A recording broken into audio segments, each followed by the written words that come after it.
Hello there, everybody. I'm Mel Allen, and this is Baseball Card Collector.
You know, almost every weekend across the USA, there's a baseball card show.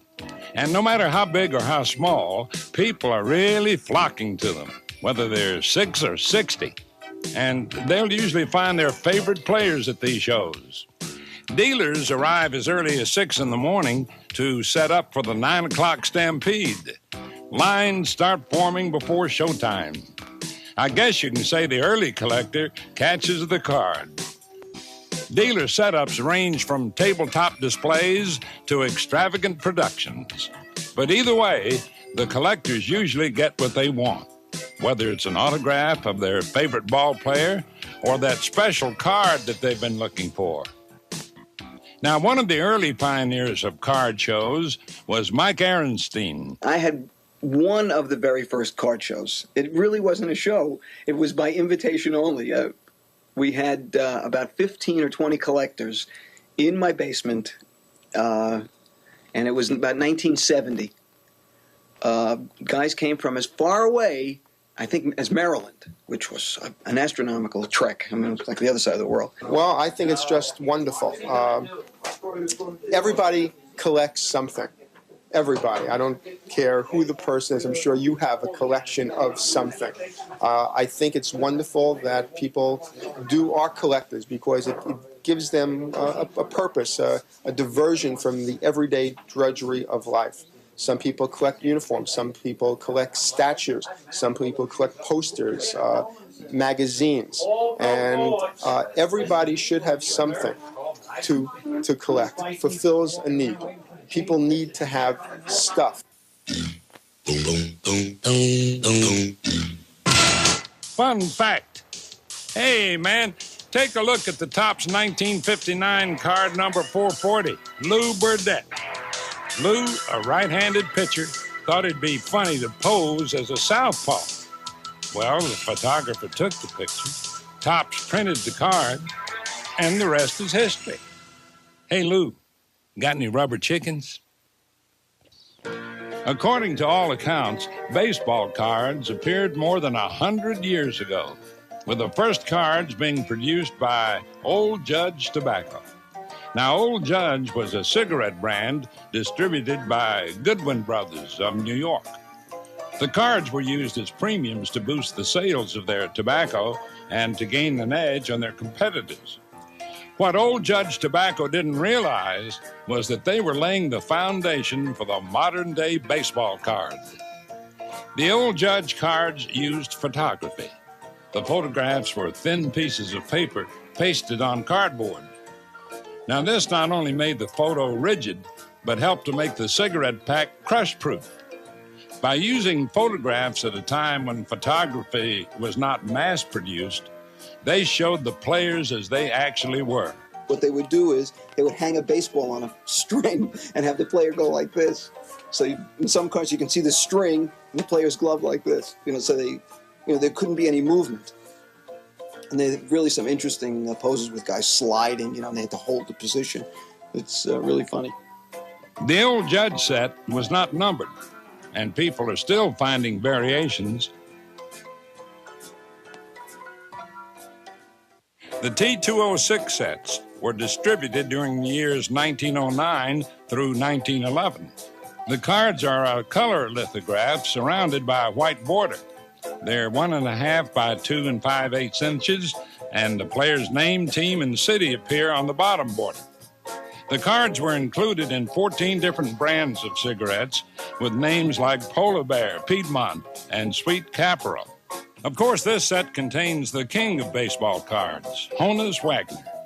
Interestingly enough, Honus felt that smoking set a poor example for youngsters and demanded that the companies stop producing his card and also recall as many as possible.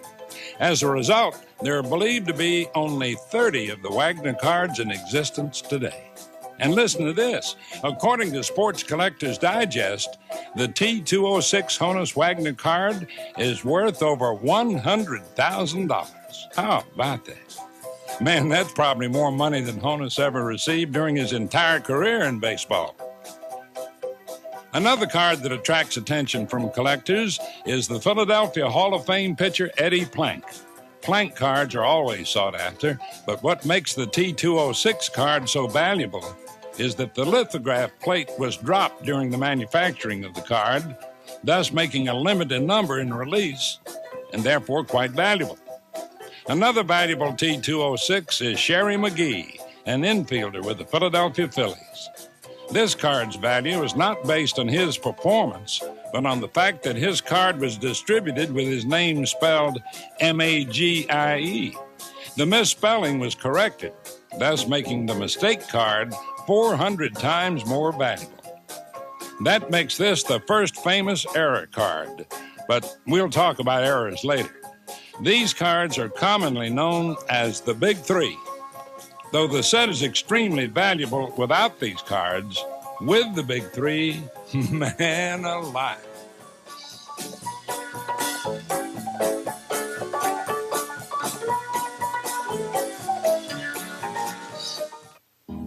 Of course, Gowdy, Crackerjack, ATC, and other companies of the pre-modern day era issued other sets, but it's just impossible to show them all. So many cards, so little time.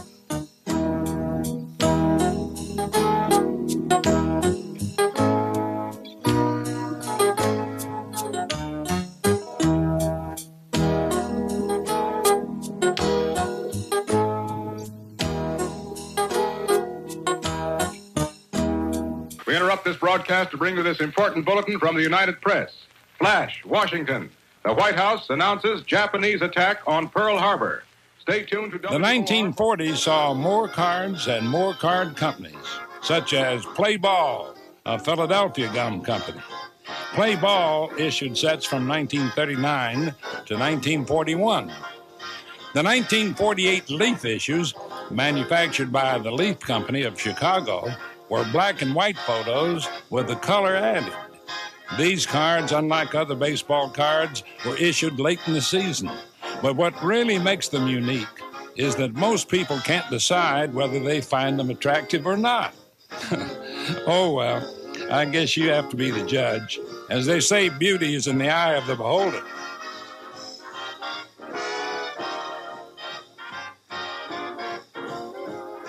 From 1948 to 1955, Bowman Gum Company of Philadelphia produced sets of baseball cards. By 1949, they became the dominant manufacturer of baseball cards by signing players to exclusive contracts, which made it hard for their competitors to complete sets with the top players. The 1949 set was very similar to the 1948 issue. The biggest difference was that Bowman had their artists hand-color black and white photographs, though most collectors didn't seem to care that some of the player poses were identical. Seems like Bowman was turning over a new leaf.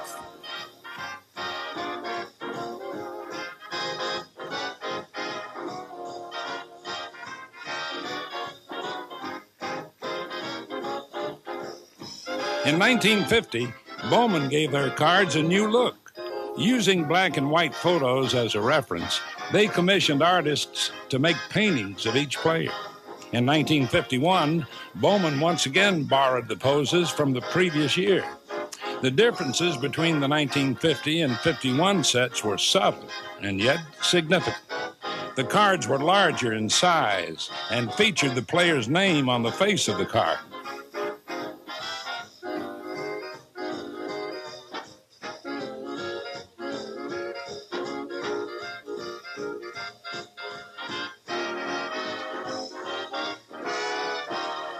In 1953, Bowman did something that no other card company ever did before. They used a color photograph on a baseball card.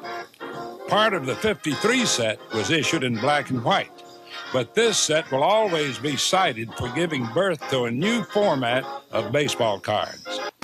In 1955, Bowman issued its final baseball card set, a popular issue, which has player photographs placed inside a television set. Of course, that was appropriate for the time because fans were tuning in then to watch their favorite teams on the tube. I kind of seem to remember something about that.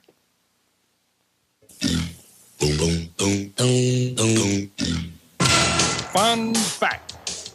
Most people know Danny Ainge and Dave DeBusschere from the world of basketball. But did you know they both had baseball cards? One of the most commonly asked questions about card collecting is, hey, how do I get started? Well, we told you about the card conventions, and by now, no matter where you live, there's probably a baseball card store near you. I happen to think that the baseball card store is a great place for a kid to come. It's like a little Cooperstown in the store here. We have photographs, we have plates, we have bats, we have all different kinds of things, and it's a great place for a kid to come to help complete his collection or to find out more things in the hobby. A lot of women are getting into the hobby. For some reason, it's the older women, middle-aged women.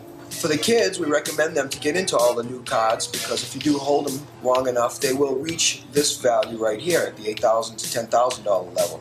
So basically, we try to get the kids into the sets, the new stuff, and advise them to hold on to all of this stuff and just wait its time out so that it will grow. It brings a father and son close together and lets them share some of the common bonds of baseball. A father can sit down and go through the 50s Dodgers or New York Giants with his child and tell him about some of his youth, and it brings them closer together.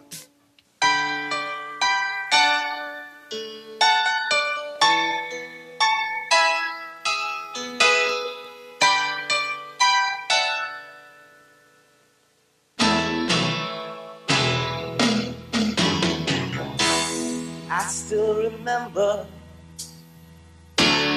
way back when, sitting on the stoop with all of my friends, pieces of paper that I just thought were toy. All these years later are bringing me so much joy. Time goes by, so it feels. Time gotta hold on tight to cardboard dreams. Time goes by, so it feels. Time gotta hold on tight to cardboard dreams. I dreamed of being a porn star ever since I was 10. I'd make it on a bubblegum car. I'd tell all my friends.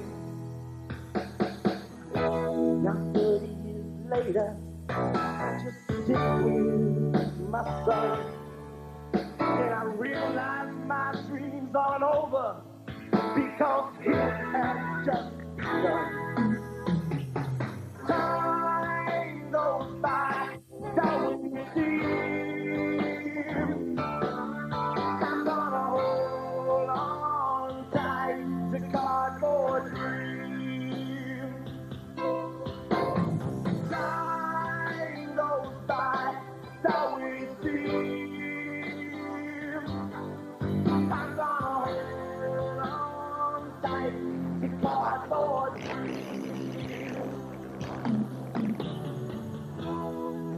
Still remember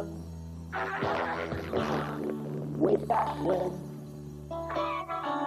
I was sitting on a stoop with all of my friends.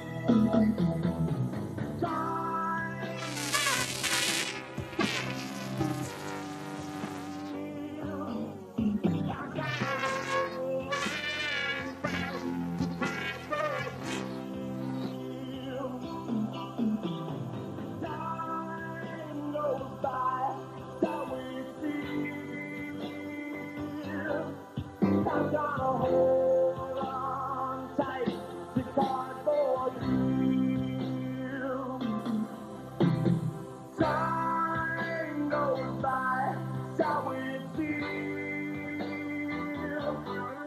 I'm gonna hold on tight to cardboard. Time goes by, so we feel I'm gonna hold on tight to cardboard.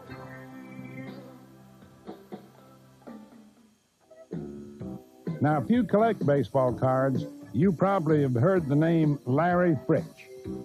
With headquarters in Stevens Point, Wisconsin, where his son Jeff runs the show, I made a decision a couple years ago, or maybe long before that, but was finalized a couple years ago, that I got this nice collection and I enjoy it. I enjoy looking at it, except it was in a bank because prices have gotten so expensive. And it wasn't in a bank from theft. More of my concern is it get destroyed by fire or something, or a tornado or something. And I thought it was kind of crazy that to have this great collection, nobody can enjoy it, including myself.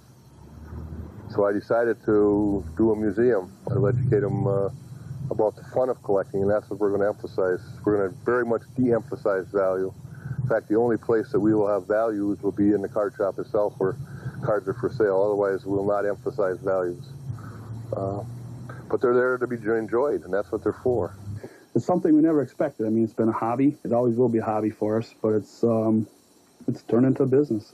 But of all the things I could be doing, and I can't think of anything else I'd rather be doing.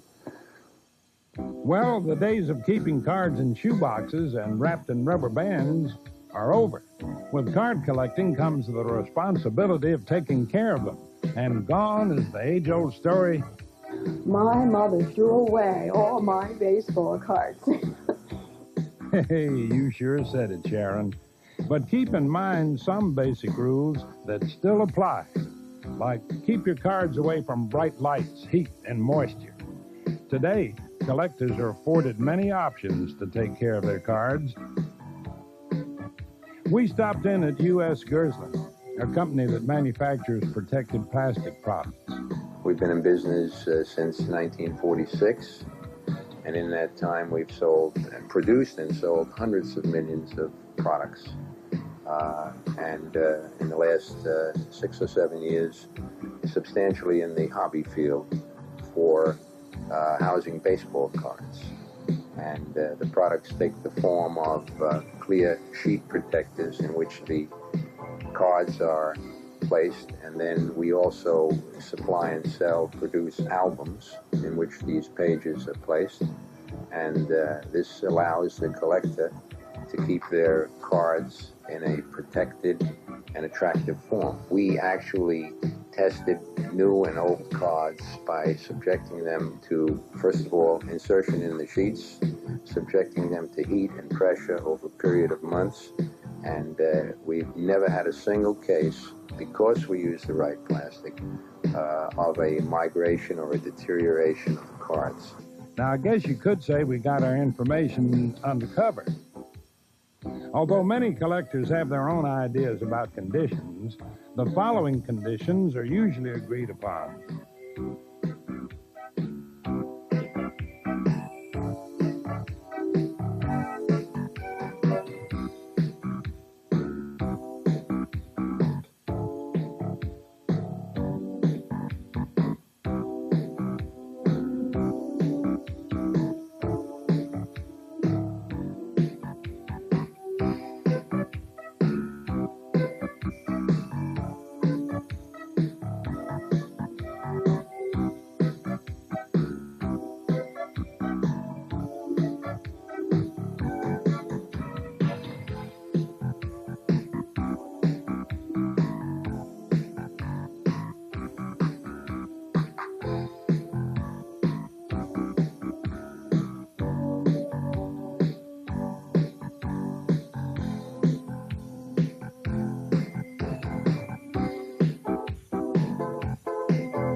Fun fact. Everybody knows the story of the T-206 Honus Wagner and his feelings about smoking tobacco. But in the 1948 Leaf set, John Peter Wagner, or Honus to his friends, appeared on a card holding and chewing tobacco. In 1952, our boys were still taking shots overseas. But back here, people were still recovering from the shot heard round the world. Bobby Thompson's dramatic pennant-winning home run.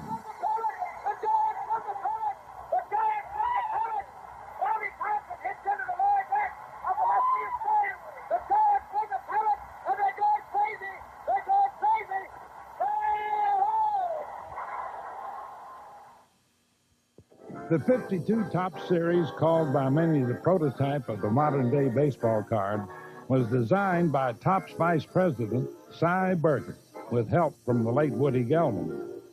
For the first time, a team logo, the player's signature, and their statistics appeared on a baseball card. There were 407 cards in the 52 set. The most sought-after card, number 311, which of course is Mickey Mantle, every card collector's dream.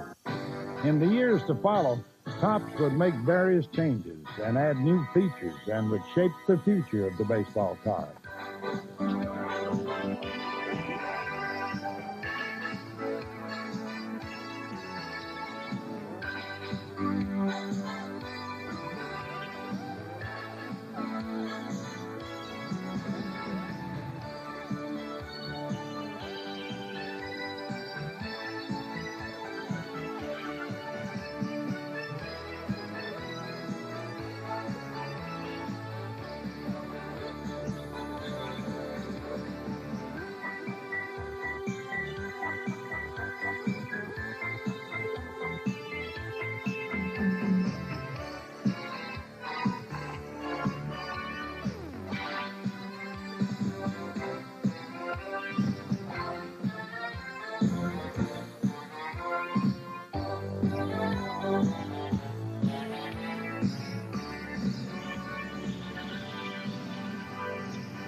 Topps' early years were sometimes referred to as the baseball card wars.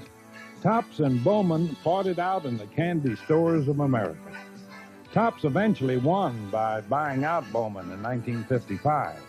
And from 1956 to 1981, Topps enjoyed a virtual monopoly on baseball card production. In 1981, Topps was joined by two new companies. These heavy hitters were Donruss and Fleer. Well, I guess there's always room at the top. Fleer, a Philadelphia-based gum company, went into major production in 1981.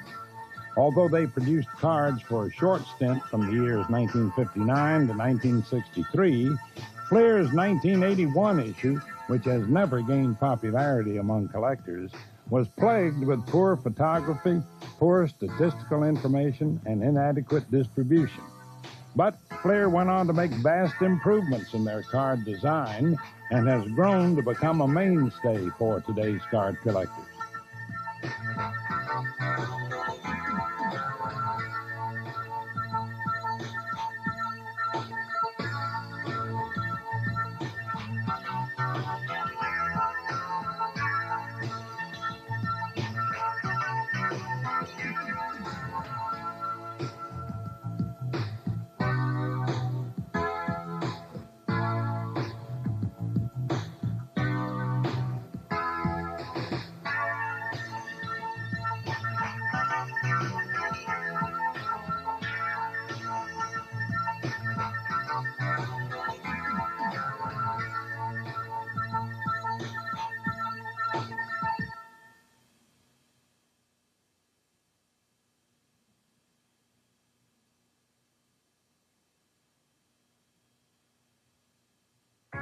Don Russ also entered the market in 1981.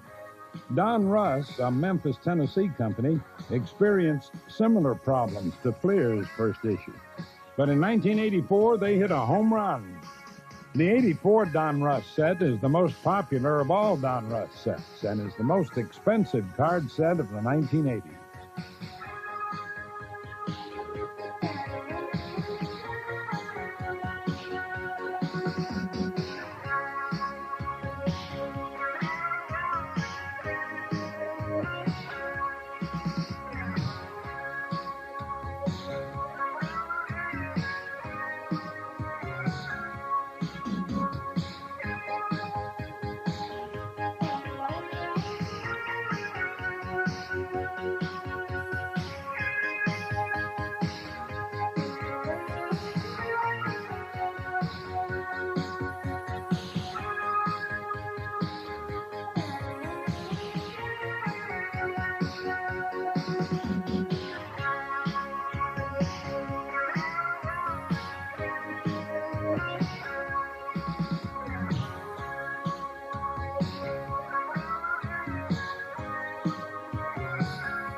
In 1988, score cards took the field by storm, gaining immediate acceptance from collectors.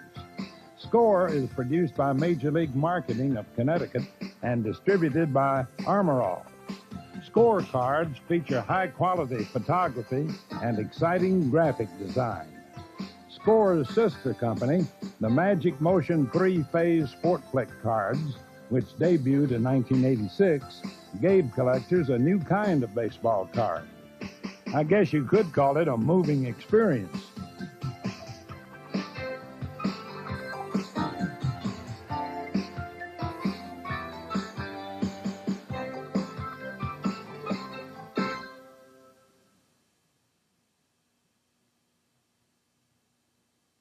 Although the major card companies have their own individual style, they all share similar packaging design.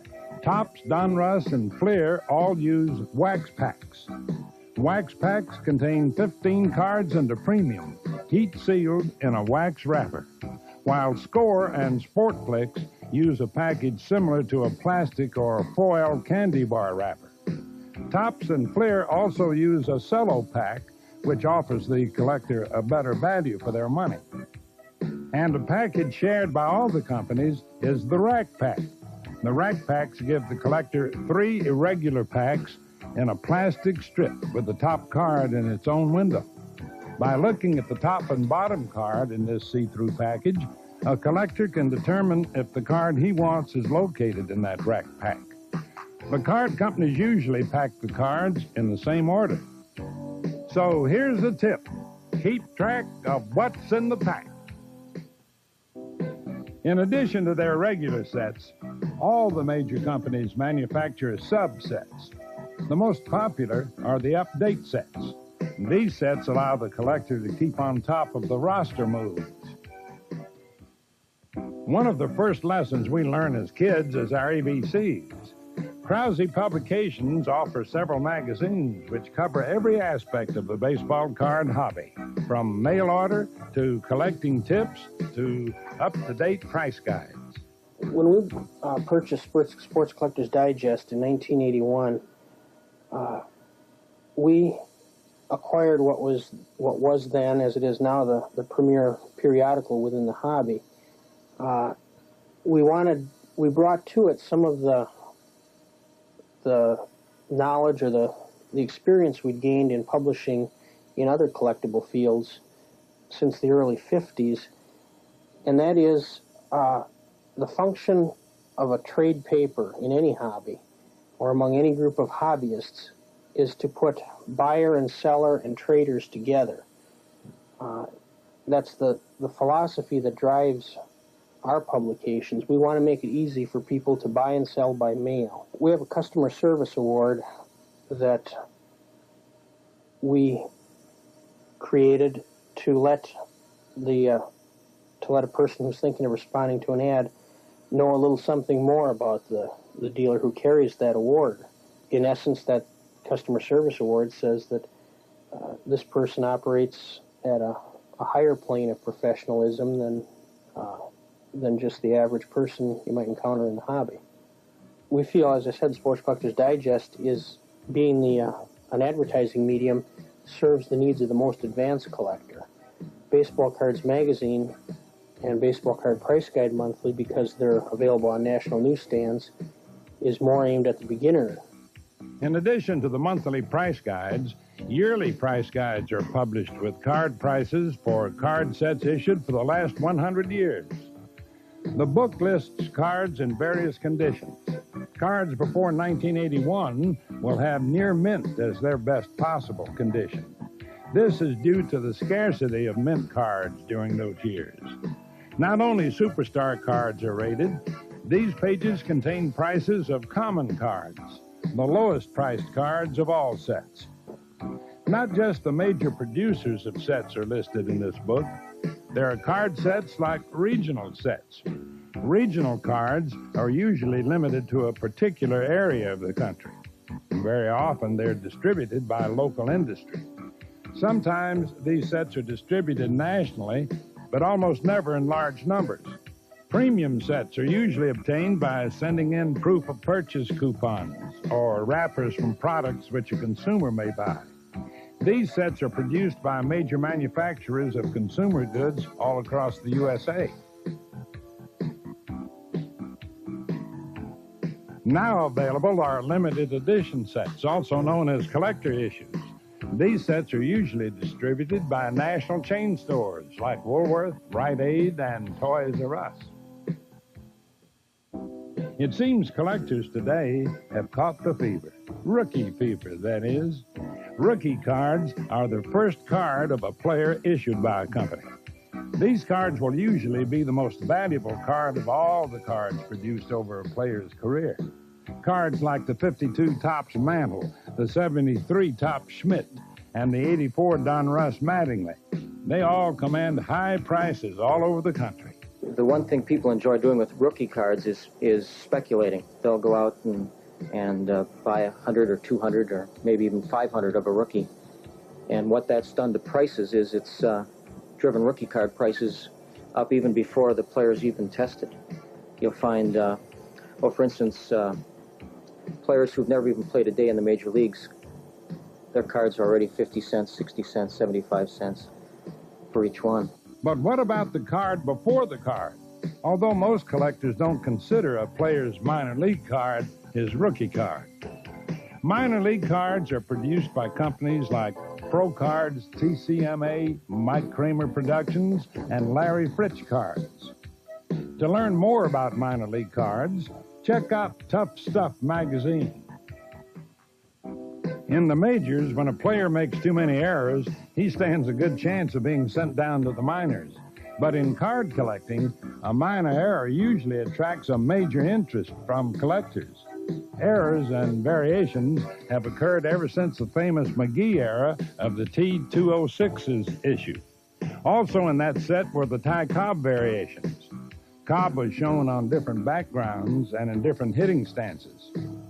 Al Leiter, the Yankee rookie phenom, had the wrong guy on his card. Man, you talk about mistaken identity. And as the story goes, it was Al's mom who noticed the error. So did Topps, and the card was corrected. An error card becomes more valuable when a corrected card is issued, leaving a limited amount of the error card. No matter what we thought was crazy or far out has come to pass. History has shown baseball cards to be a great investment. They're still, moving along at rates that make any other area of collectible pale by comparison. Like collecting anything, you remember where you got the Mickey Mantle card or the playing card set. Finding collectibles is probably the biggest part of the enjoyment. That's what collecting is about. You acquire something and you keep it, and it'll be passed on to my son. Amazing. Amazing. That's the word. Well, thanks a lot for looking and listening, folks. I enjoyed being with you. So long, everybody.